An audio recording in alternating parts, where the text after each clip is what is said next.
Han pasado 40 años desde aquel incidente y, pese al tiempo, sigo sintiendo el mismo terror que en aquel entonces, especialmente cada que veo el muñón donde una vez tuve mi mano izquierda. Dicen que el tiempo sana las heridas, pero la realidad es que el tiempo solo nos enseña a vivir con nuestros errores, y el mío me acompañará hasta el fin de mis días.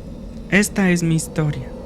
Resulta que yo era un niño bastante problemático porque no me gustaba mucho ir a la escuela, y no porque me molestaran mis compañeros o porque se me dificultara. Lo veía como una pérdida de tiempo, ya que por aquellas épocas mi papá tenía una fábrica textil y era uno de los mayores distribuidores de uniformes escolares del país. Yo lo único que quería era hacer dinero. Se me daban muy bien los negocios, por eso mi insistencia en que acudir a la escuela solo me hacía perder el tiempo. Pero mi papá, tosudo como siempre, me obligaba. La verdad es que no tenía problemas en casa ni una vida miserable, todo lo contrario. Solo no me gustaba la escuela y la verdad no hablaba con nadie. Podrán creer que esto me acarreaba problemas con otros compañeros, pero como yo era más grande que los demás niños, nadie se metía conmigo. Recuerdo que siempre me tenía que estar cambiando de escuela debido a que no prestaba atención en las clases, puesto que me la pasaba todo el día contemplando el cielo a través de las ventanas de los salones, y cuando un maestro me llamaba la atención, le contestaba que volviera a lo suyo. Esto aunado a mis bajas calificaciones y que a veces golpeaba a los que me querían molestar. Recuerdo que la última escuela donde estuve, cuando acabé la secundaria, se llamaba Instituto Mariana Pérez de Almaraz. Llegué en enero de 1999 y yo sé, aunque el año escolar ya estaba avanzado, pude ingresar debido a la influencia de mi padre. No perderé el tiempo contando mis desventuras, me adelantaré hasta el mes de junio del mismo año, cuando las clases ya estaban por acabar. Yo siempre andaba solo porque no me gustaba socializar. Prefería centrar toda mi atención en una nueva idea de negocios que pudiera realizar a escondidas de mi papá, ya que vender útiles escolares, dulces y demás se me tenía prohibido por órdenes de él. Además de que ya me había descubierto en uno que otro negocio que había hecho, por lo cual debía actuar cauto, y pasaba esas largas horas pensando cómo lo podía engañar. Sin embargo, yo tenía un compañerito que me caía muy mal. Era pequeño, caucásico, de cabello negro y un poco largo, algo afeminado. Y no me malentiendan, yo era un cretino, sí, mas no alguien que odia al prójimo solo por su apariencia o gustos. Más bien, me fastidiaba su obsesión con sacar buenas notas y el siempre querer cumplir con los deberes. Lo que más me irritaba era que, como yo siempre iba mal, no por tonto, sino porque ciertamente no me importaba la escuela, como ya he mencionado, él siempre se ofrecía a ayudarme. Y por más que yo lo empujara, lo amenazara o le gritara, ahí estaba, como un maldito mosquito que a fuerzas quiere picarte. Recuerdo perfectamente que si no aprobaba los exámenes finales, seguro me retrasaría y mi padre me castigaría con ya no dejarme siquiera acercarme a la fábrica. Qué pesado era todo. Pero como siempre, Morgan, así se llama este compañero que describo, se me acercó preocupado. Le dije que no me fastidiara, pero él insistió. El día anterior mi padre, harto de mis bajas calificaciones y de mi renuente actitud a no querer estar en la escuela, al fin me había alzado la mano. Así que yo no estaba de buenas. No me dejó moretón ni nada, pero esa cachetada fue más humillante que dolorosa. Y la presencia de Morgan solo exacerbaba aquel sentimiento. Una mente mancillada puede ser más peligrosa, puesto que en lugar de desquitarme haciendo uso de la violencia, preferí hacerle una broma. Acepté su ayuda y nos dirigimos a la biblioteca de la escuela. Él me explicaba como si yo fuera un tonto. En aquel tiempo me fastidiaba, pero ahora que ya soy más maduro y, sobre todo, tras aquel evento, entiendo su pensamiento. Es decir, un niño grande, que pese a tener 13 años parecía de 16, que alejaba a algunos y golpeaba a otros, y que además sacaba malas notas. No se necesita saber la respuesta de 2 más 2 para sacar conclusiones. Mientras él me explicaba las leyes de Newton, otro grupito de 3 que también me caía mal pasó a nuestro lado. Yo les puse el pie y se tropezaron.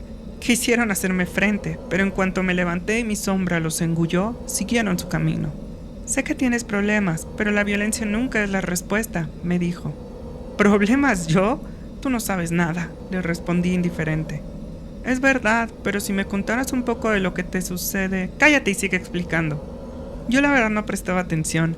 Simplemente esperaba la hora de la salida para llevar a cabo mi maquiavélico plan.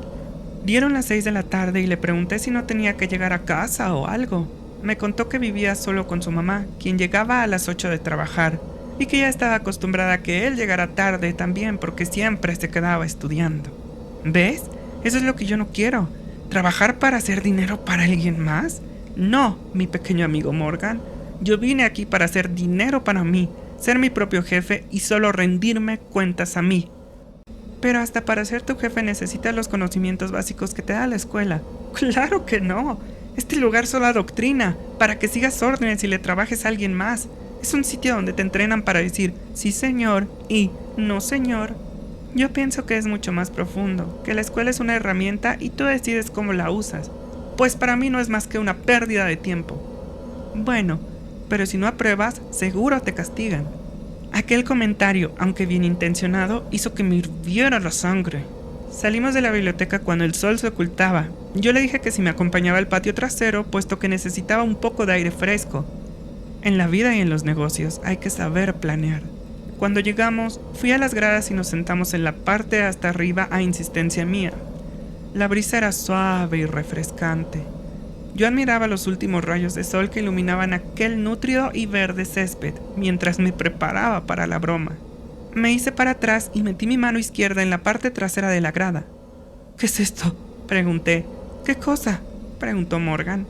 Entonces saqué mi mano y le enseñé lo que parecía ser un brazo humano. El pobre empezó a gritar con tanta fuerza que su voz enronqueció. Para darle más drama, se lo aventé y volví a meter la mano y esta vez saqué un cráneo. Todo lo había conseguido en una tienda de bromas, ya que me llevaba muy bien con el dueño, y se veían bastante realistas. Tuve que hacer mi mayor esfuerzo para no reírme hasta el final. Oh, Dios mío, cuánto lamento haber hecho eso. El pobre de Morgan se echó a correr y fue ahí cuando yo empecé a desternillarme de risa. Pero el miedo de Morgan era tan grande que se tropezó y cayó desde la mitad de las gradas hasta el suelo, dando un mortal hacia adelante. Yo me quedé pasmado y de inmediato fui a verlo. Se encontraba inconsciente y no reaccionaba. Morgan, Morgan, amigo, despierta. Era solo una broma. Nada, no reaccionaba. Oh Dios mío, oh Dios mío, oh Dios mío, ¿qué hice? Mi corazón latía a toda fuerza mientras intentaba despertarlo. Le daba cachetadas, le aplicaba RCP puesto que sus latidos eran muy débiles. Incluso le di respiración de boca a boca. No me pregunten por qué, pero cuando estás en una situación muy tensa, todo lo que se te venga a tu mente parece ser muy buena idea. Pero nada funcionaba. Entonces decidí sacar mi celular y marcar al 911, puesto que en lo que iba a conseguir ayuda temía que fuera demasiado tarde. Además, por alguna extraña razón no vi a nadie en los alrededores de camino hacia las gradas.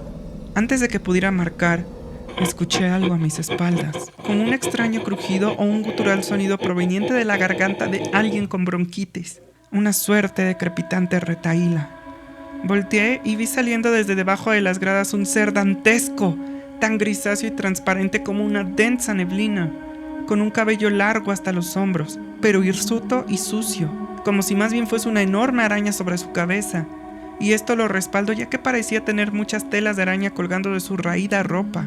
Me quedé paralizado, observándolo cómo reptaba lentamente hacia mí. Me di cuenta que llevaba un uniforme descontinuado, quizá de los que se fabricaban hace 20 años. Quería escapar, pero mi cuerpo no me respondía. El maleficio se deshizo cuando este ser levantó su cabeza de manera muy grotesca y mostró una furibunda sonrisa desprovista de labios, así como unos ojos negros y vacíos, que eran lo que más resaltaba de su cadavérico semblante desprovisto de nariz y con varios surcos en sus mejillas, frente y barbilla. Quizás lo que más miedo me dio fue que su cuello parecía estar roto, por lo que su cabeza se encontraba ladeada de manera muy espeluznante. Al principio pensé en correr, pero no podía dejar a Morgan, el niño que de por sí ya estaba inconsciente por mi culpa, a su suerte, por lo que lo cogí, me lo eché al hombro cual costal y corrí a toda velocidad. Aunque Morgan era pequeño y delgado, me pesaba demasiado debido a que era peso muerto, así que utilicé todo el poder de mis piernas para salir de la escuela y dirigirme al hospital más cercano. Ahora que hago memoria de aquel suceso, recuerdo que incluso cuando salí de la escuela no vi a nadie otra vez, como si todo hubiera estado orquestado. Cuando llegué al hospital, las enfermeras que estaban en la recepción corrieron a auxiliarme, ya que mi semblante estaba pálido y mi respiración era en extremo agitada.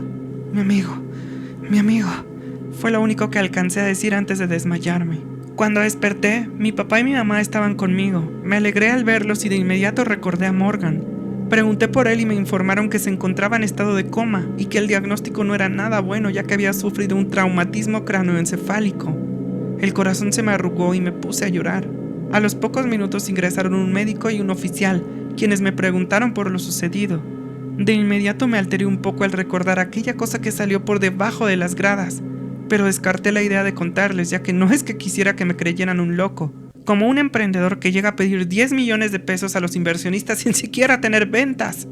Les conté de manera muy sucinta que Morgan me estaba ayudando a estudiar y que después fuimos a las gradas. Nos sentamos en la parte de hasta arriba a descansar y a admirar el cielo que se oscurecía, hasta que Morgan sintió un insecto en su hombro y se agitó tanto que se resbaló y cayó desde media altura de las gradas. El oficial apuntó lo que necesitaba y se marchó junto con el médico. Me di cuenta de que mi mamá me observaba renuente a creer en mi historia.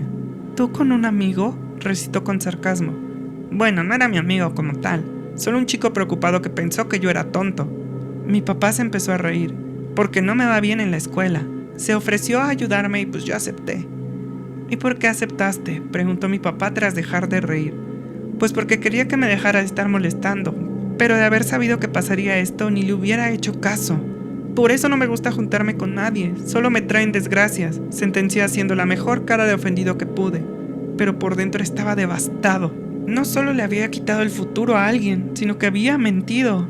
¿Pero qué querían? Apenas era un niño de 13 años y no quería que mi futuro se viera arruinado, ¿saben? Esa misma noche regresé a casa ya que no era necesario que me quedara. Recuerdo que mis papás me preguntaron que si estaba bien, y pues yo contesté que sí, simple y llanamente. Solo quería ir a mi cuarto y aclarar mis pensamientos acerca de lo que había hecho y lo que había sucedido. Poco después vendría la verdadera pesadilla. Era de noche y yo no podía dormir debido al recuerdo de Morgan. Me movía sobre mi cama de un lado a otro y sudaba copiosamente. La culpa y el remordimiento me invadían. Me incorporé y me senté sobre mi cama con la mirada perdida. No obstante, con el rabillo del ojo capté que la puerta de mi cuarto estaba entreabierta. Pensé que mi mamá o mi papá se habían asomado a verme y no la habían cerrado bien. Me iba a levantar a cerrarla hasta que noté que había alguien al otro lado. Era una sombra negra y, con la poca luz que se filtraba por mi ventana, pude darme cuenta que me estaba observando, aunque sus ojos eran tan negros como la noche. Mi puerta se abrió lentamente emitiendo un molesto chirrido, algo raro ya que mi puerta jamás había emitido sonido alguno. Otra vez escuché aquel crepitante crujido gutural que parecía ser emitido por una garganta con bronquitis. Entonces lo vi. Era el mismo ser que había aparecido en las gradas. Reptaba lentamente hacia mi cama. «Mamá», pronuncié con un débil quejido. La cosa esta se acercaba lentamente y mi reacción fue gritar a todo pulmón por mi mamá y mi papá, mientras me cubría con mis sábanas. Sentí unas manos posarse sobre mí y comencé a gritar desesperado. «Jonathan, Jonathan, ¿qué te pasa?». Era mi mamá quien me estaba sacudiendo, preocupada al ver mi semblante pálido. Me tomó la temperatura, pero no tenía nada. Tuve una pesadilla, eso fue todo, le dije mientras observaba discretamente a todos lados.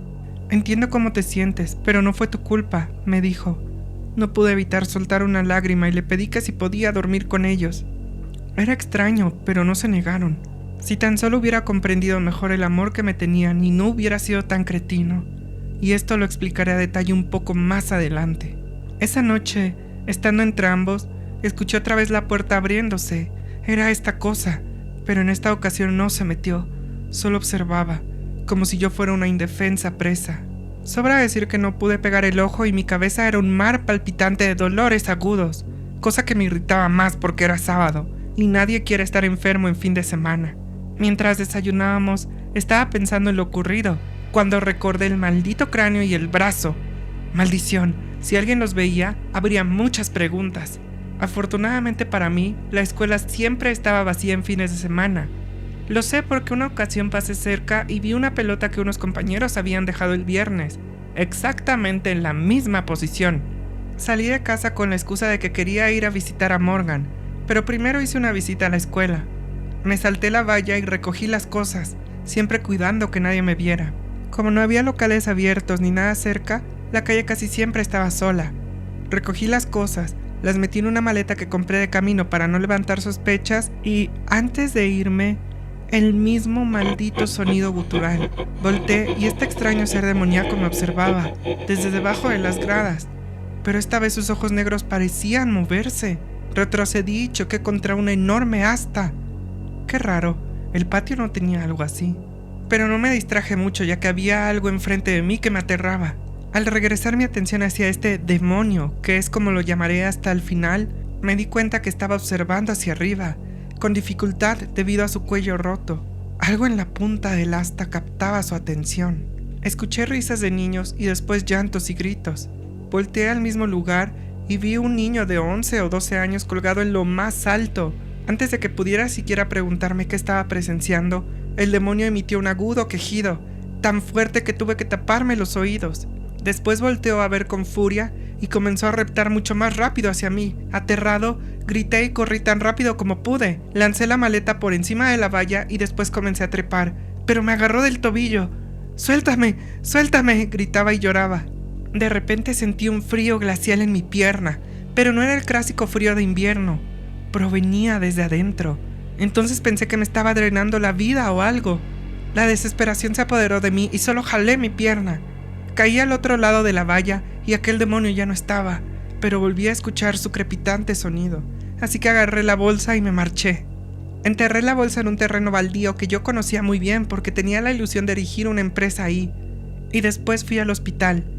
Díganme hipócrita, pero no voy a decir que me importaba su salud porque lo estimaba. Era más bien la culpa. Cuando entré, su papá se me acercó furioso, me agarró de los hombros y me sacudió mientras me echaba la culpa. Su mamá lo apaciguó diciendo que yo no había hecho nada. Yo no la había empujado y tenía toda la razón, por lo menos no directamente, pero sí aquella broma que le hice. Como siempre estaba solo, las acusaciones que quiso hacer su padre contra mí no pudieron ser probadas, además de que realmente jamás había lastimado a nadie que no se hubiera metido conmigo, claro está. Quería llorar, pero la cara de aquel sujeto despertó algo en mí: enojo, humillación, culpa, denigración. Lo empujé y le dije que, si su hijo no hubiera tenido prejuicios, jamás se me hubiera acercado. Yo no era ningún tonto, era un visionario, y algún día, no solo él, me refiero a su padre, sería mi empleado, sino también su hijo. Me marché y al llegar a casa dije las palabras perentorias: no más escuela. Era extraño, pero no se negaron. Si tan solo hubiera comprendido mejor el amor que me tenían y no hubiera sido tan cretino. Estaba preparado para discutir con mi papá, quien era el más firme. Pero no, sus únicas palabras fueron: es tiempo de dejar que veas cómo es el mundo. No podía creerlo, tenía libre control. Debido a la felicidad que sentía, presenté los exámenes finales solo en señal de agradecimiento. Ya saben, quid pro quo. Y como era de esperarse, los pasé todos con 9. Les dije, yo no era tonto, solo un visionario. Y pronto mis ambiciones se cumplirían. Aquí sería cuando enfrentaría el peso de mis acciones y mis decisiones. Las clases acabaron. Morgan seguía inconsciente. La culpa me abatía, pero la esperanza me mantenía firme. Recuerdo que a mí me gustaba mucho sentarme junto a la ventana a contemplar el cielo, como les conté hace un poco que lo hacía. No obstante, como mi salón de clases daba hacia el patio donde ocurrió el incidente, dejé de sentarme ahí, especialmente porque cada día veía aquella fantasmal asta y escuchaba el sonido crepitante y gutural del demonio. Así que preferí sentarme hasta atrás, en un rincón lejano, hasta que acabó la escuela. Lo curioso fue que este demonio no volvió a visitarme durante las noches. Tengo que admitir que la primera semana fue difícil dormir porque sentía que en cualquier momento aparecería, pero no, su presencia ya no me atormentaba más, solamente cuando me sentaba en la ventana. Creí que era libre y que la decisión de mi padre de dejarme tomar mis decisiones me había liberado de todo. ¡Qué equivocado estaba! Poco antes de salir, monté un negocio de piñatas usando los ahorros que tenía. Los diseños eran míos y bastante innovadores y divertidos. Ya saben, dinosaurios, vaqueros, astronautas y algunos animales como ovejas, caballos, leones, hipopótamos, entre otros. La popularidad no solo fue debido a los diseños, sino que la gente no podía creer que este negocio era dirigido por un niño de 15 o 16 años. Y yo sé, yo dije que tenía 13 años, pero recuerden que me veía un poco mayor debido a mi estatura y mis facciones. Para mi segundo mes con mi empresa ya tenía 20 empleados bajo mi mando. Una ocasión, recuerdo que faltaba una semana para el regreso a clases, que pues ya no me importaba. Y en eso apareció el papá de Morgan. Pensé que quería pelear o algo, pero me dijo que necesitaba un segundo empleo porque las cuentas de hospital los estaban comiendo. Honestamente pensé en burlarme y decirle, ¿cómo cambian las cosas? ¿No cree? Al final sí acabó siendo mi empleado. pero sus ojos, abatidos y derrotados, apaciguaron toda maldad que nacía de mi alma, y simplemente le ofrecí un empleo de medio tiempo, con un salario un poco más elevado. Esto era una táctica subrepticia para aliviar aquella culpa que, aunque débil, seguía palpitando. Todo parecía ir viento en popa, hasta que me topé con uno de los problemas que todo negocio tiene que atravesar, para los cuales un niño no está preparado, menos si no tiene las herramientas básicas de la escuela. El negocio iba creciendo y la demanda aumentaba, pero no nos dábamos abasto y, aunque ganaba dinero, no era suficiente para incrementar la producción de golpe. Siempre me preguntaba por qué las empresas luego piden préstamos o necesitan de la inversión de alguien. Ahora ya lo sabía. Inyección de capital inmediata. Claro está que un banco no le presta a un niño. Entonces decidí buscar un socio y le ofrecí el 20% de mi empresa a cambio de 500,000 pesos. ¿Saben por qué es importante el trabajo en equipo en las escuelas, así como las relaciones interpersonales? Te enseñan a identificar patrones. Yo pensaba que este socio, quien de hecho comenzó siendo mi cliente, se asoció conmigo porque le veía potencial al negocio. Jamás noté sus insidiosas intenciones impulsadas por los celos. La calidad de mis piñatas se redujo debido al volumen y los reclamos aumentaron. Despedí a varias gente sin tentarme el corazón, puesto que los declaraba culpables e inútiles, siempre influenciado por Martín, el dichoso socio. Las pérdidas se acumulaban y me enfrenté a otro problema para el cual no estaba preparado: los impuestos. Sí, es aquí donde entra en juego el trabajo en equipo. Aunque yo era versado con los números, no podía hacerlo todo. Departamento de calidad, de mercadotecnia, de cobranza y de contaduría, maldita sea, no llevaba ni medio año y ya me sentía asfixiado. Quise pedirle ayuda a mi papá, pero su única respuesta fue: tú querías encargarte solo, ahora hazlo. Recuerdo que me sentí tan enojado y humillado que le grité que, si no me quería apoyar, no lo necesitaba, y le reclamé cuando me quitó aquel primer emprendimiento que tuve, que era una comercializadora de cemento, la cual fundé a los 12 años, y al habérmela quitado, también dejó sin empleo a 15 personas. Te quería salvar de esto que estás viviendo ahora. Si no te preparas en la vida, ¿cómo esperas dirigir a más personas? Pues enséñame tú, le grité. Hay cosas que yo no te puedo enseñar. Indignado, me marché a mi oficina en medio de la noche para meditar. Si no hacía algo, todo se iría a pique. Mientras revisaba las cuentas, me di cuenta que algunos números no cuadraban. Algo extraño sucedía. Entonces entré en cuenta de que la única persona, además de mí, con acceso a las finanzas, era mi socio. Sentí un fuerte escozor en el estómago y la furia ascendió hasta mi cabeza. Iría a buscarlo para reclamarle, pero antes de que pudiera salir, otra vez el maldito sonido gutural crepitante que ya había quedado en el olvido. Volteé y vi cómo el demonio ingresaba a mi oficina, reptando de manera siniestra, colocando una de sus huesudas manos enfrente de la otra. Quise escapar, pero toda mi oficina se tornó glacial y un escalofrío recorrió mi espina dorsal. Colocó sus manos sobre el apoyabrazos de mi silla y levantó su cabeza, provocando un chasquido hueco, como si se le hubiera roto un hueso o algo. Su cabeza ladeada daba fe a mis palabras. ¿Qué quieres de mí?, pregunté con voz temblorosa. Súbitamente aquella negrura de sus ojos se tornó rojiza y el frío en mi cuerpo llegó a tales límites que sentí como si me estuviera arrancando el alma. Ahí fue cuando lo supe. Quería llevarme con él al otro mundo. Solté el grito de desesperación más fuerte que había hecho hasta el momento. Recobré el control de mi cuerpo y corrí. Corrí hasta dejar el local. Corrí hasta que mis piernas se cansaron. Y cuando por fin me detuve debido al ardor que sentía, me di cuenta que me encontraba frente al patio de la escuela. Otra vez aquella fantasma lasta frente a mí, porque yo era el único que podía verla. Lo sabía porque una ocasión en que apareció de nueva cuenta, le pregunté a un compañero si veía algo raro en el patio, a lo cual me respondió que no. La noche era muy densa y respirar se me dificultaba mucho, entonces capté una vez más la risa de los niños, y cuando elevé la mirada, lo vi. Otra vez aquel pequeño colgado hasta la parte más alta, y bajo él, un grupo de 6 niños más grandes riendo a todo pulmón. No podía creerlo. ¿Qué era lo que estaba presenciando? Como si la escena no pudiera ser peor, la cuerda que lo sostenía hasta la parte de arriba se soltó, y el pequeño cayó desde una altura de 10 metros hasta el suelo. Yo cerré mis ojos y grité, pero cuando los abrí, ya no había nada. ¿Qué era lo que estaba viendo? Sentí una mano en mi hombro, el cual se congeló al instante. Me quedé paralizado hasta que escuché aquel crepitante sonido gutural de nueva cuenta. Aterrado, solté otro grito tan fuerte que se me enronqueció la garganta. Y una vez más, corrí hasta que me quedé sin aliento. Esto ya no podía ser coincidencia. ¿Qué era lo que estaba viendo? Necesitaba respuestas. Eran las 9 de la noche de ese día y me encontraba en la biblioteca pública para analizar la historia del Instituto Mariana Pérez de Almaraz. Resulta que hace 25 años, un niño murió debido a la broma de unos compañeros más grandes que tenían 15 años, mientras que el pequeño tenía 12. Estos imbéciles lo colgaron del asta y lo elevaron hasta la parte más alta, puesto que sabían que le tenía miedo a las alturas. No obstante, en un giro aterrador, la cuerda se soltó y el pequeño, al caer desde 10 metros de alto, se rompió el cuello. Lo indignante aquí era que, como estos niños eran hijos de gente influyente en el país, no los juzgaron y lo tomaron como un juego de niños. Yo lo que creo es que soltaron una gran cantidad de dinero y usaron además sus influencias. Qué triste aquella situación. No podía creerlo. ¿De verdad habían salido inermes de tal atrocidad?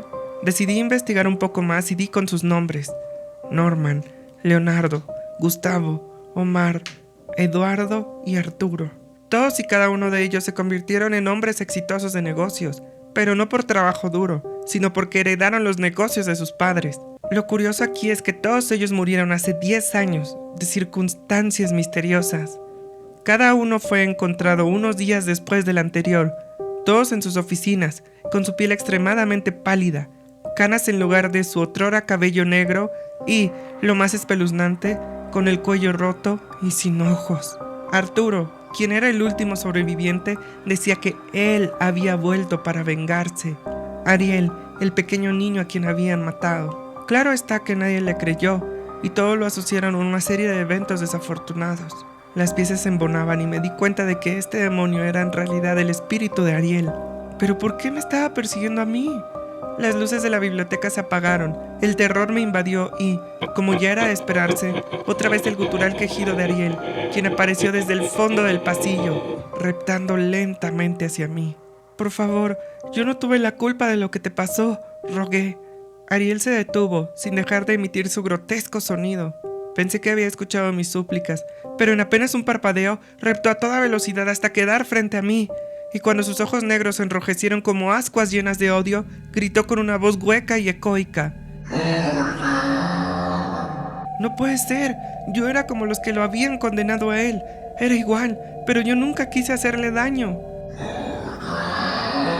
Fue un accidente, jamás tuve malas intenciones», imploré. Otra vez mi cuerpo comenzó a congelarse. «¡Ah!», grité desesperado. Me levanté y cual animal asustado me eché a correr. Sé que aquí muchos tendrán la duda de si lo atravesaba o algo así. La verdad, no lo sé. Solo puedo decirles que cada que corría, sentía un dolor muy fuerte en el pecho. Llegué a mi casa y mi mamá me recibió. Se preocupó al ver que yo lloraba.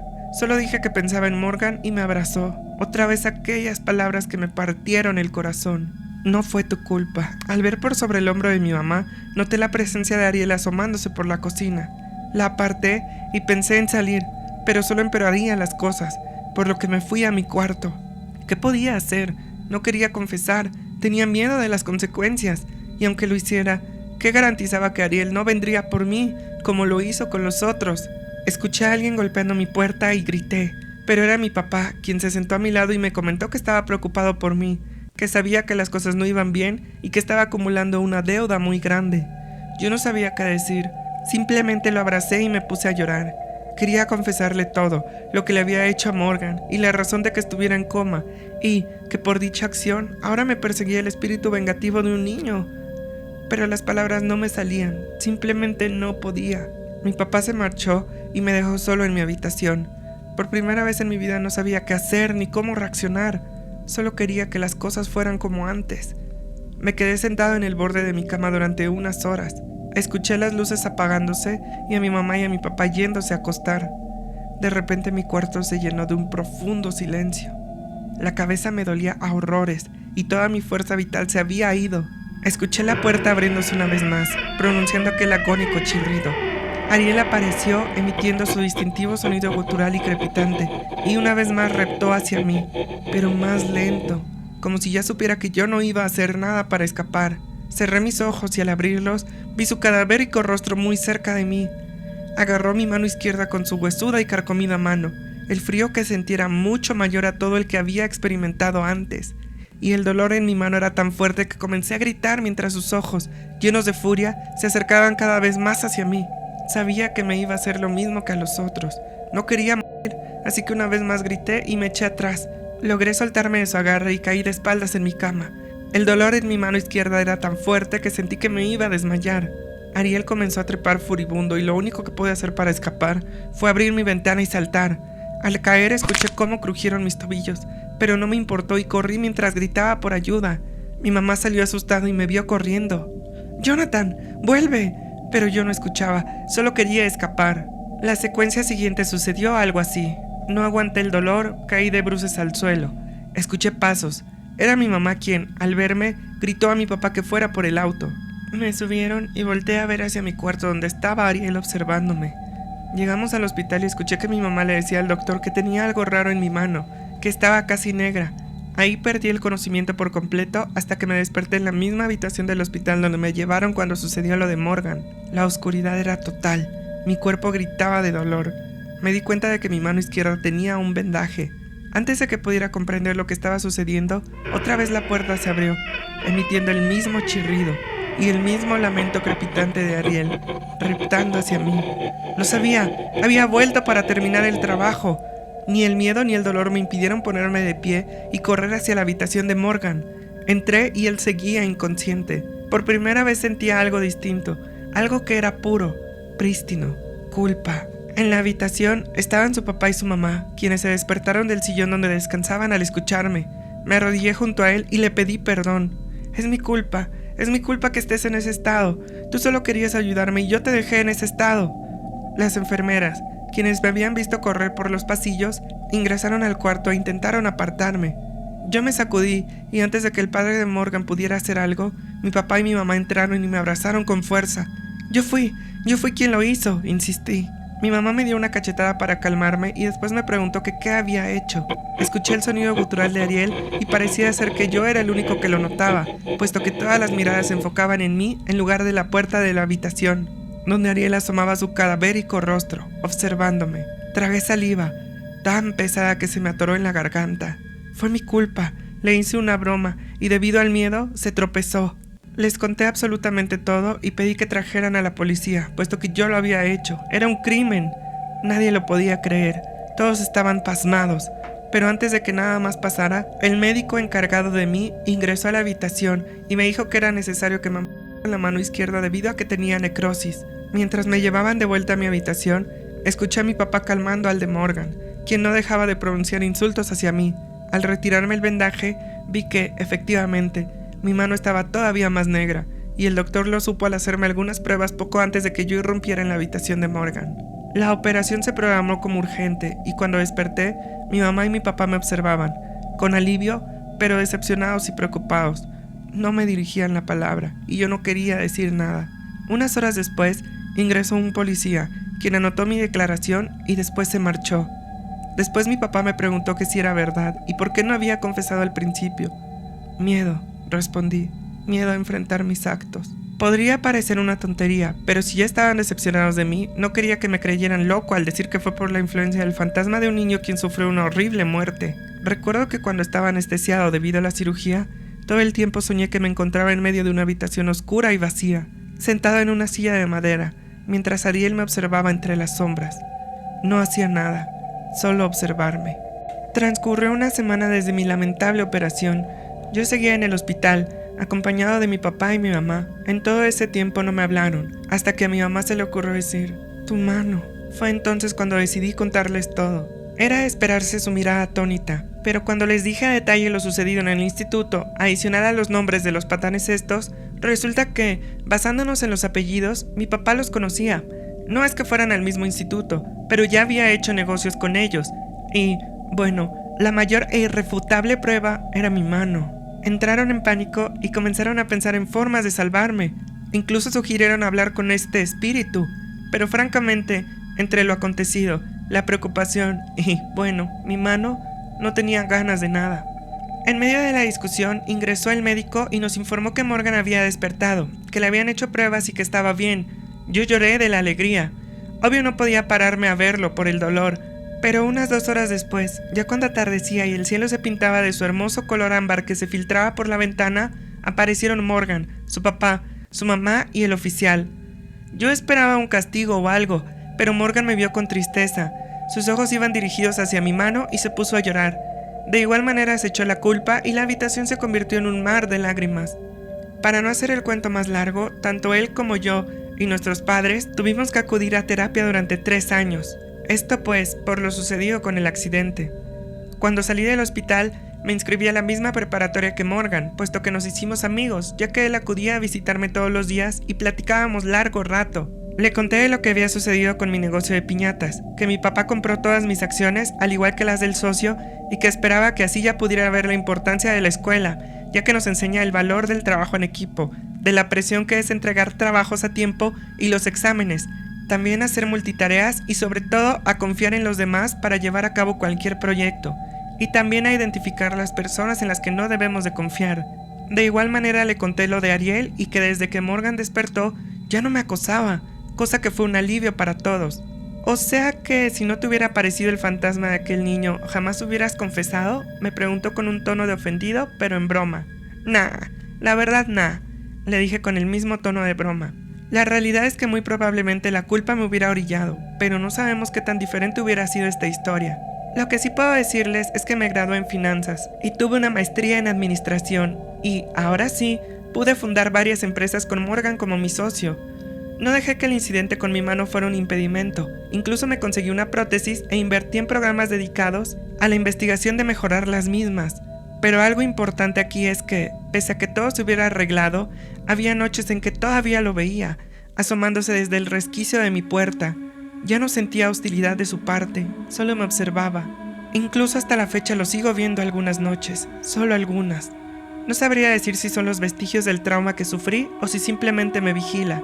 Se dice que los espíritus que siguen rondando en nuestro mundo es porque se encuentran aferrados a algún objeto, porque no acabaron algo que tenían que hacer o simplemente porque sufrieron una muerte atroz. No pienso dejar una moraleja ni nada similar, y que siempre hay que hacernos responsables de nuestros actos o un espíritu vengativo vendrá por nosotros. No, para nada. Simplemente me encontraba escribiendo mis memorias y pensé en dejar esta pequeña parte de mi vida que solo mi mamá, mi papá, Morgan y yo sabemos. Y para recordar y preguntar si quizá pueda hacer algo para que Ariel pueda trascender. No lo sé, muy probablemente lo haga, pero si así sucede o fallo, ese será tema para otra historia.